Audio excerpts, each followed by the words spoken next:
Welcome back to the Bible Made Easy with Stephen Craig.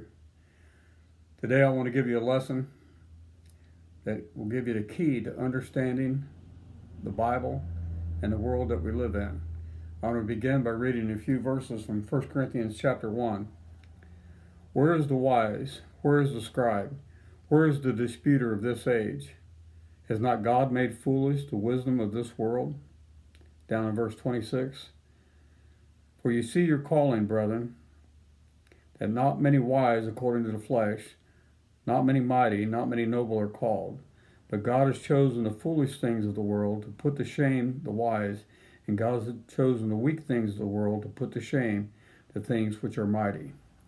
And this is the reason why someone like me, who would be despised by the highly educated people of this world, this is why I can give you the key to understanding the Bible in the world that we live in, because understanding the Bible does not depend upon the quality of your mind, but understanding the Bible depends on the quality of your heart. And this is why Jesus used parables. That's why we see dreams and visions in books like the Revelation, because very smart people can study and study and never see the truth. And then those of us who have a right heart can look and understand God's will and God's purpose. As I've already showed you in my previous lessons, that when you understand the Bible, it's really very simple. People think it's some books of the Bible are so difficult, but when you understand the Bible, as we've seen, you can go from Genesis to Revelation and have one harmonious message that fits together just so beautifully. And it can be understood as long as we have the proper heart. Now, I've already given you a lesson on our Old Testament timeline and showed you how all those complicated events of the Old Testament can be understood just very, very simply. Also, we even had one lesson where we looked at history of the world, 2,000 years of history from the time of Christ clear up to the modern time. And again, these things can be understood when you put them in perspective with the Bible. But to understand these events that occur in the world, it's most important to understand what's taking place spiritually. And so you might have your phone ready again for a screenshot at the new chart I'm going to give you today. Because understanding, or having a key to understanding the Bible, is understanding the struggle between Christ and Satan. When Satan first deceived Adam and Eve in the garden, God said this. He said, I'll put enmity between you and the woman, between your seed and her seed. He said, you'll bruise his heel, but he'll bruise or crush your head.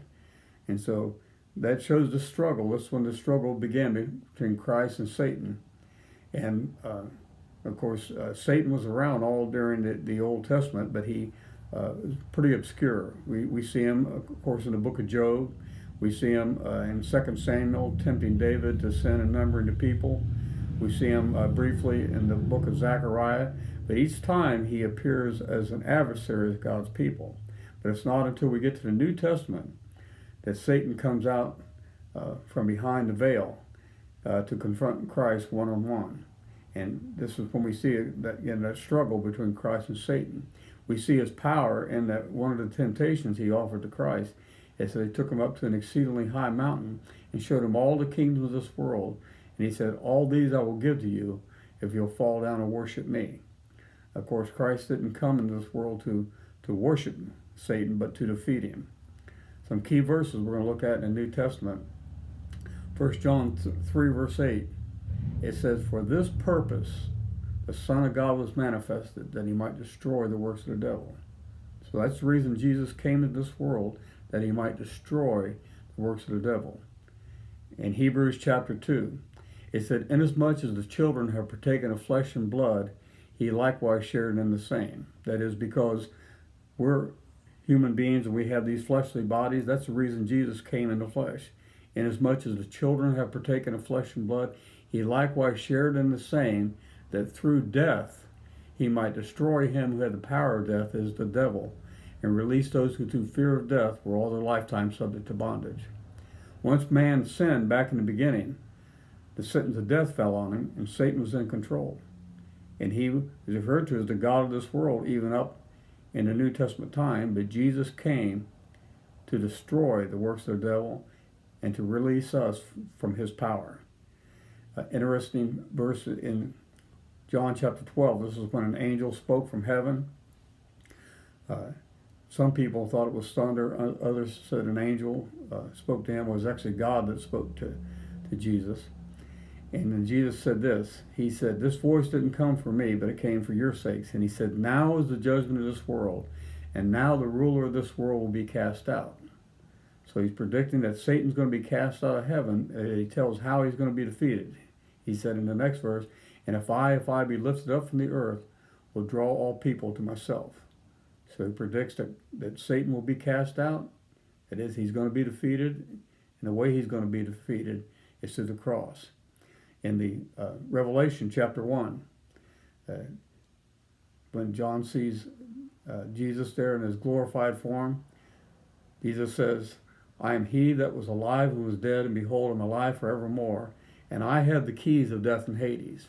Satan had that power, but now to his death, burial, and resurrection, Jesus said, "I have the keys, I have the power." On over in Revelation chapter 12.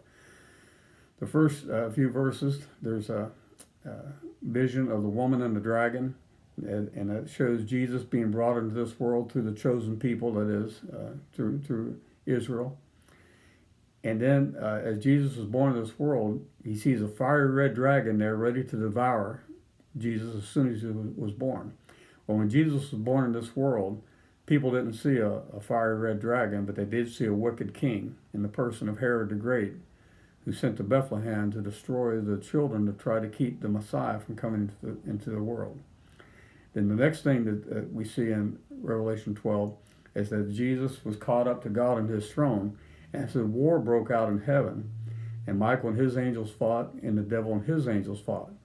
Now, if you talk to most religious leaders and ask them, when did this occur, 9 out of 10 will probably say that Satan was kicked out back in the beginning. That's how he came to this earth to tempt Adam and Eve.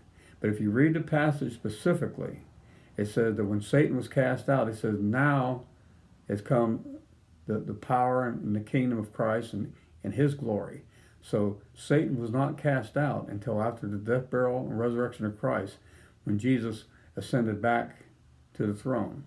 But it said that when Satan was cast out, it said he came down with great wrath, because he knew that he had a short time. And so that's, again, to understand what's taking place in the physical world, you have to understand what's taking place in the spiritual realm. Now I'm going to give you a chance to take a screenshot of this chart that we're going to be looking at in a little more detail.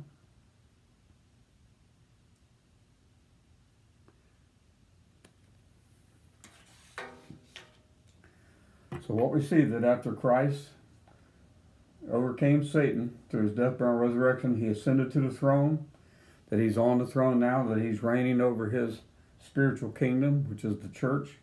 And when Jesus comes back again, it's not going to be to reign, but the Bible says that when he returns, that then he's going to deliver up the kingdom. He's going to give the kingdom back to the Father. Well, how about Satan? Well, as we've seen, he had been free. He had access to heaven and earth throughout Old Testament time. But once he is cast out, it says he came down to earth with great wrath because he knew he had a short time. Well, we see that in the history of the early church that they experienced a great persecution from AD 100 to AD 313. And I think this was Satan's first attack against the church. But then something occurs in Revelation chapter 20. I believe that most of the revelation has already been fulfilled, that the revelation for the most part deals with the persecution of the Christians under Rome and the fall of Rome. And that's the reason it was written, to comfort these Christians who were going to go through this great persecution. But when you get to Revelation 20, it said, I saw a great angel come down, and he had a chain in his hand, and he laid hold of Satan, the old dragon Satan, and bound him and put him into a pit for 1,000 years. Now this is where it mentions the 1,000-year reign. But what I want you to notice is it says nothing about an earthly reign. There's nowhere in the Bible that ever says that Jesus is going to reign here on this earth. But what you see in Revelation 20, he said, I saw the souls of those who had been beheaded with the witness of Christ. And those are he referring to the martyrs of Jesus. And these are the people that lived and reigned 1,000 years during this time that Satan is bound. So I think what that's simply telling us that throughout most of the Christian age, that Satan will be bound. But then there is a futuristic part of Revelation 20, because he said when 1,000 years have expired, Satan will be released from his prison. And it's described as a little season. Now what's he going to do? It says that when Satan is released from his prison, that he's going to go out and gather Gog and Magog and surround the camp of the saints. And so when he goes to gather Gog and Magog, that he's going to deceive the nations. So what the Bible describes to us is Satan's going to have two attacks against the church. The first is physical, but this is describing a spiritual battle or attack against the church. Because he said he's going to gather Gog and Magog. That is, that Satan's simply going to gather the wicked, and he's going to surround the camp of the saints. What's the camp of the saints? It's the church. So the church doesn't exist in one physical location on the earth. The church exists all around the world. Wherever people accept Christ and obey the gospel, they're Christians, and there you have God's church. So when it says that Satan is going to go out, gather the wicked, going to deceive the nation, surround the camp of the saints, this is a spiritual battle. But the good news is, of course, he's not going to overtake the church, because that's going to signal the final judgment when Satan will ultimately be defeated. Now the question is, when did this little season occur? Now this is just my opinion that I'm going to offer up, and you take it for what it is. That I believe that this little season began with the Industrial Revolution. Because if you think about it, that the world had existed for thousands and thousands of years relatively unchanged. And the limitations that God had placed upon man back at the Tower of Babel had stayed in place.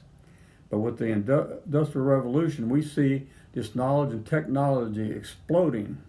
And although there are many benefits from the increase of technology, that there's also many bad things as well. It's like with the, that's why we had such terrible wars, during after the Civil War, and then of course World War I, World War II were some of the bloodiest, because as our technology increased, the bloodshed also increased.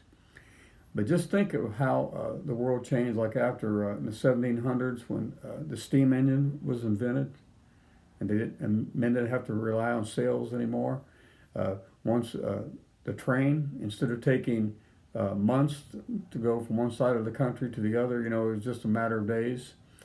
And then especially the generation of the 1900s, that was a generation that literally went from the horse and buggy to the moon in one generation. And as fast as the technology went through the 17 and 1800s, it excelled in the 1900s, and then in the 1960s, with the invention of the little silicone chip in computers, look at how fast the technology has spread to the world. And remember what it says Satan's going to do? He's going to gather Gog and Magog, and he's going to deceive the nations. That's the kind of things that we see, and that can only happen in a modern world. That's the deceiving the nations can only take place when you have the spread of technology like we have in modern time. Now, how long the little season is going to exist, we don't know. The little season of God could last for 1,000 years, 100 years, or 1,000. We just don't know. But I think understanding this struggle between Christ and Satan is the key to understanding the Bible and understanding our modern world. Well, I hope this lesson has been enlightening and encouraging, because you have to remember the main message of the Revelation is victory in Christ. Hope you'll join me again.